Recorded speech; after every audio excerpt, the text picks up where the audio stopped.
السلام علیکم عزیز طلبہ، میں ہوں نعمان، اردو لازمی برائے جماعت تاہم۔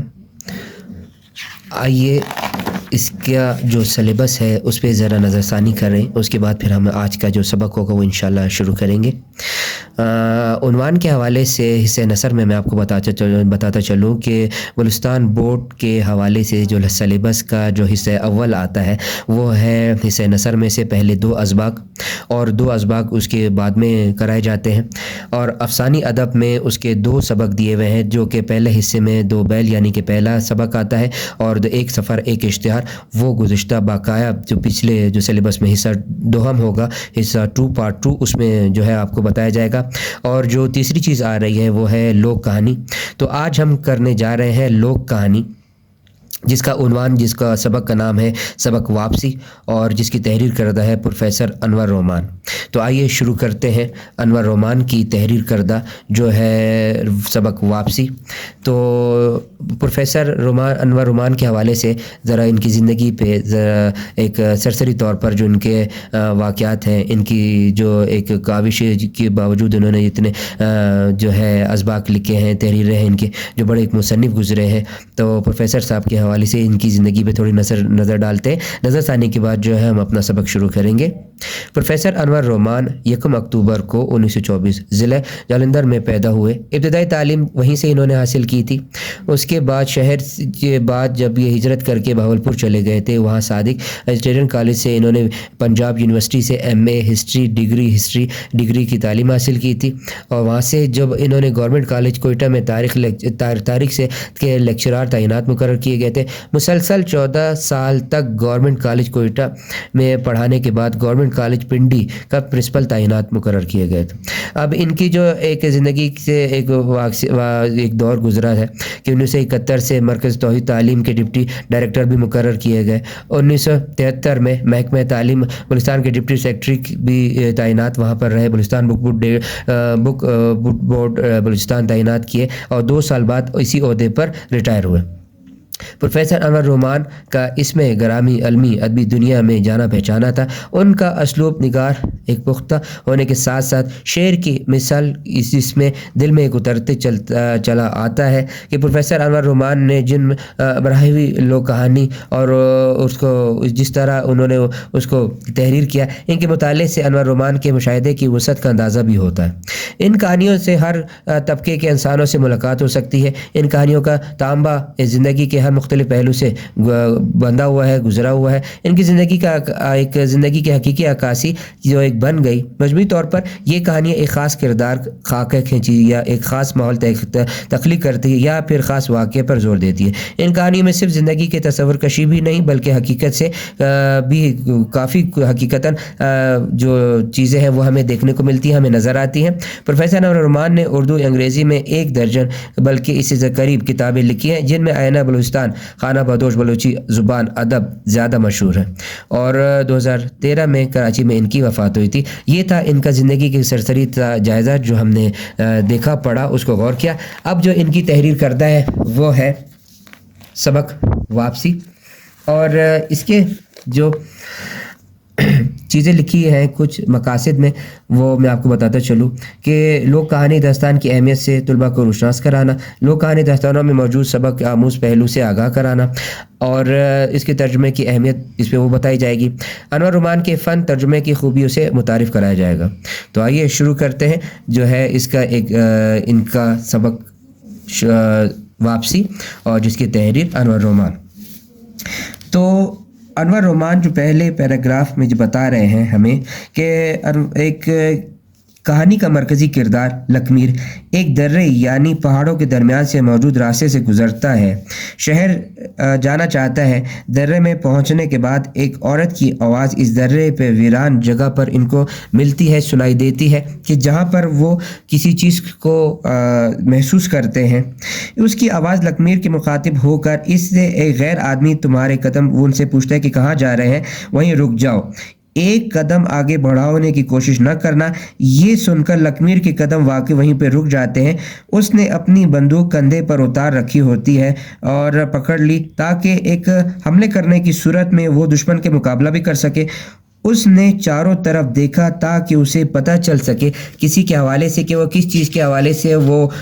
دیکھ رہا ہے، بات کر رہا ہے، اور یہی وہ چیز تھی کہ یہ آواز سننے کی اور کہاں سے آئی، مگر کوشش کے باوجود بھی اسے کوئی نظر نہ آیا۔ صرف اس کے بائیں طرف بھیڑ بکریاں ایک غول چر رہا تھا، ان کا، جانوروں کا، جس کے پاس بھی کوئی چرواہا موجود نہ تھا، البتہ اس سے کوئی 10-12 گز ایک بالکل سیدھا سفید چمکدار پتھر کھڑا تھا، جیسے اس پر کوئی لکھائی کی گئی ہو، جیسے لوگ دیوار پر سفیدی کر کے اس پر کوئی اشتہار تحریر کر دیتے ہیں۔ اور یہ آواز جو اس کے درے سے بلند ہو کر ایک جیسے غائب ہو گئی تھی، وہ پکارنے والا تھا جس پہ کوئی اسے نظر نہ آیا، البتہ اس آواز نے اسے سیدھے اور چمکدار پتھر کو جیسے کسی عدالت نے اس کو دکھایا ہو، اس کو نظر آیا ہو، جس پر لوگوں کے لیے اطلاعات درج کی گئی ہو۔ لکھمیر نے اپنی بندوق ہاتھ میں تھامے ہوئے اس آواز سے پوچھا کہ میں آگے کیوں نہ ہوں، اور اپنے قدم وہیں پر وہ جما لیتا ہے، رک جاتا ہے۔ اور اس کے بعد کہانی کا جو مرکزی خیال وہ اس پیراگراف میں بتا رہے ہیں، جو آخری سبق تک صفحے پہ تحریر ہے، کہ ایک پہاڑی درے سے گزر کر شہر بھی وہ جانا چاہتا ہے کہ درے میں ایک سیدھا سفید چمکدار پتھر کے پیچھے ایک عورت نے اسے روکنے کے لیے آگے بڑھتا دیکھا۔ عورت کے ہاتھ میں بندوق تھی۔ لکھمیر نے پوچھنے پر عورت سے کہا کہ یہ بندوق میری ہے اور پوری سرزمین پر یہی بندوق میری ہی ہے، لیکن کون ہوگا اس کا جو اس کو واپس کرے گا؟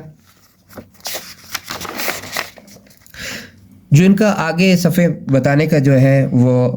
مقصد کہ لکھمیر نے جواب دیا کہ اس میں کہ میں چور ہوں، ڈاکو ہوں، اور کسی کو قتل کرنے والا انسان۔ میرے ہاتھوں میں بجلی جیسی تیزی ہے، میری آنکھوں میں خوف، ایک غضب پایا جاتا ہے، اور میری بندوق جب چلتی ہے تو انسانوں کی موت واقع ہو جاتی ہے۔ لکھمیر نے سریلی آواز میں جواب دیا۔ یہ جواب سن کر عموماً چمکدار پتھر کے پیچھے کھڑی عورت خوفزدہ سی ہو گئی اور گھبراہٹ میں اس کی بندوق ہاتھ سے چھوٹ گئی تھی، اور پتھر پر گرنے چٹان کی آواز سے پیدا ہونے والا جو ایک شور سا پیدا ہوا، اور پھر دونوں جانب خاموشی طاری ہو گئی تھی۔ پھر لکھمیر آگے بڑھا اور پھر خاتون جو وہاں پر نظر آئی اسے دوبارہ اپنی بندوق سنبھالنے کو کہا کہ نوجوان رک جاؤ وہیں پر جہاں تمہارے قدم رکے ہوئے ہیں، ورنہ میری بندوق بھی چلنے والی ہے، انسان کو مار دیتی ہے۔ جو لکھمیر خوفزدہ ہونے کی بجائے زور سے کہکہ لگانے لگا، اور یہ ایک کہ تمہاری بات ہے کہ یہ بات غلط فہمی میں تم نہ ہو کہ اگر تمہاری بندوق سے انسان مارے جا سکتے ہیں تو آج تم بغیر لباس کے اور ایک جیسے برہنہ طور پر نظر آؤ گے۔ اور یہ جواب سن کر پتھر کے پیچھے کھڑی خاتون کے ہاتھ سے بندوق بھی پھر گر جاتی ہے، اور لکھمیر پھر اس چیز پر ہنسنے لگتا ہے اور پھر وہ کہکہ لگانے لگتا ہے۔ سفر جو اگر ہمارے پاس آ رہا ہے، جو اگلے سفر پہ جو بتانے کا ان کا جو مقصد ہے وہ یہ کہہ رہے ہیں کہ جب وہ شہر کے قریب آتا ہے تو اندھیرا ہو جاتا ہے اور وہ آہستہ آہستہ چلنے لگتا ہے، حتیٰ کہ ایک شاہراہ پر جو شہر کے چاروں طرف سے اطراف سے اس کو دکھائی دیتا ہے، وہ نہایت ہی چوکس ایک سڑک پر جیسے کوئی چیز چلتی چلی آ رہی ہے، اور جو ہی درختوں کا ایک جھنڈ سا اس کو نظر آتا ہے۔ وہ اس کی آہٹ سن کر کھڑا سا ہو جاتا ہے، چونک سا جاتا ہے۔ وہ کچھ عرصہ فضاؤں میں گھومتا رہا اور پھر آنکھیں ادھر ادھر گھماتا رہا، جدھر سے وہ بھاگا تھا وہیں سے چلتا چلا، جیسے کوئی آ رہا ہے دوڑتا ہوا اس کے پاس کوئی آ رہا ہے، یا بھاگا ہوا کوئی جا رہا ہے، ایسا اس کو محسوس ہوا۔ لیکن جیسے بھوتوں پریتوں کا وہاں پر کوئی ایک غول سا اس کے اوپر وہاں پر جیسے نظر آیا کہ اس کو کوئی چیز وہاں سے محسوس ہوئی۔ یہ بات ضرور تھی کہ اس میں جھانکتی ہوئی لڑکی نے اس کے جسم پر بجلیاں جیسے کہ کوئی پھیر دی جاتی ہے، اور ایسی کوئی چیز اس کو رونتی ہوئی آگے بڑھ جاتی ہے۔ یہ کیفیت بتانے کا ان کا ایک مقصد ہے۔ پھر آگے جو وہ کہہ رہے ہیں، تاہم ایسے محسوس ہوا کہ ایک عمومی ایک چیز پر اس کے سامنے کوئی کھڑی، اور اس کے عصب سے وہ معلوم ہوتی ہے کہ وہ اس نے کس چیز سے وہ غافل ہوا ہے، اور اس کو کوئی چیز جو ہے وہ بکھری ہوئی اور ادھر سے جاتی ہوئی نظر آئی ہے، جو اس کی آنکھوں سے اوجھل ہو جاتی ہے۔ جو ہمارے پاس اس پیراگراف میں جتنا بتایا اور جتنا آپ کو جو اس میں لوک کہانی کے حوالے سے جو اس کا سارا خلاصہ اور اس کا جو اب تک جو بتایا سمجھایا آپ کو اس کا مفہوم، تو اس میں جو سارے ایک لوک کہانی کے حوالے سے جو تحریر کردہ ہے انور رومان کی، انہوں نے ایک خاکے کو جو ہے کھینچا ہے کہ ایک وہاں پہ ایک کوئی جیسی کوئی نمودار کوئی چیز ہوتی ہے اور وہاں پر وہ شور کرتی ہے، ایک خاموشی طاری ہوتی ہے۔ لکھمیر ایک خاکہ اور اس کو بندوق جو ہے تھماتے ہوئے کوئی اس کی آواز سنتا ہے اور وہ اس کو رونتا ہوا چلا جاتا ہے، وہ وہاں پر ایک خیالی جو ہے ایک منظر جو ہے وہ بیان کر رہا ہے ایک، اور کوئی کہکہ لگتا ہے اس کے آس پاس، جیسے کچھ کو لگتا ہے محسوس کہ ایک خاکہ جو اس میں کھینچا ہوا ہے لوک کہانی کے حوالے سے۔ تو تحریر جو ان کی ہے وہ اسی سے پتہ چلتا ہے کہ انہوں نے کسی ایک جگہ کا واقعہ اور کہانی، کوئی قصہ اس طرح کر کے جو انہوں نے